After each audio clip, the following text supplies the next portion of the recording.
हम सब ने महाभारत का युद्ध सुना है, वो महासंग्राम जिसने भाई को भाई के सामने खड़ा कर दिया, धर्म और अधर्म की परिभाषा बदल दी। लेकिन क्या आपने कभी सोचा है जब युद्ध खत्म हुआ तो फिर क्या हुआ?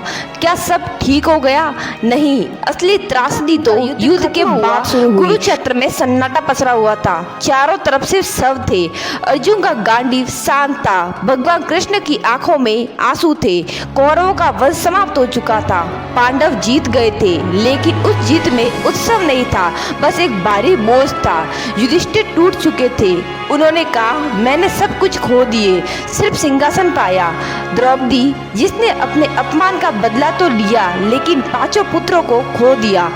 कृष्ण जो इस युद्ध में सूत्रधार थे, वह अब मौन थे।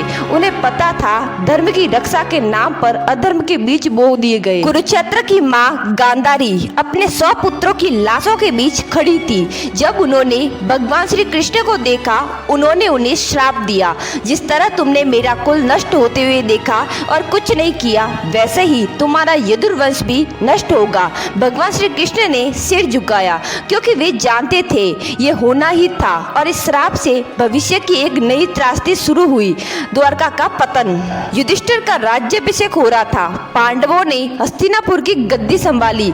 युधिष्ठिर राजा बने, लेकिन उनका हृदय खाली था। उन्होंने कहा क्या मैं राजा हूँ या हत्यारा?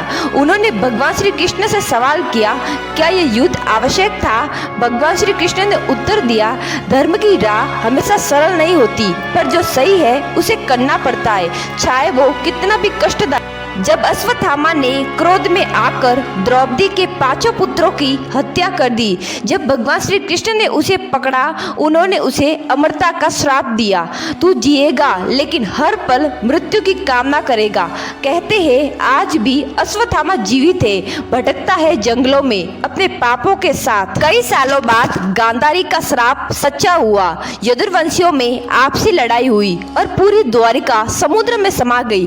भगवान श्री कृष्ण जो जगत के पालनहार थे, एक शिकारी के तीर से घायल हुए और उन्होंने पृथ्वी को छोड़ दिया। कृष्ण का प्रस्थान द्वापर युग का अंत था और कलयुग की शुरुआत। द्वारका जो सोने से बनी हुई नगरी थी, वो समुद्र में गहराई में दबी हुई है। अंत में पांडवों ने राज्य का त्याग कर दिया और महाप्रस्थान पर निकल पड़े।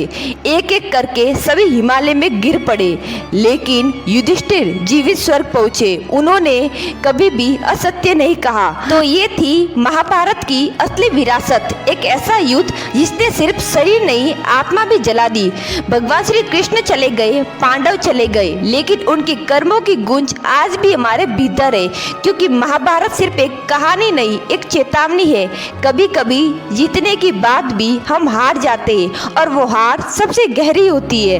धर्म के नाम पर युद्ध तो आसान है, पर युद्ध के नाम पर धर्म निभाना सबसे कठिन। दोस्तों, अगर आपको वीडियो पसंद आई हो तो लाइक करें, शेयर करें और चैनल को सब्सक्राइब जरूर करें।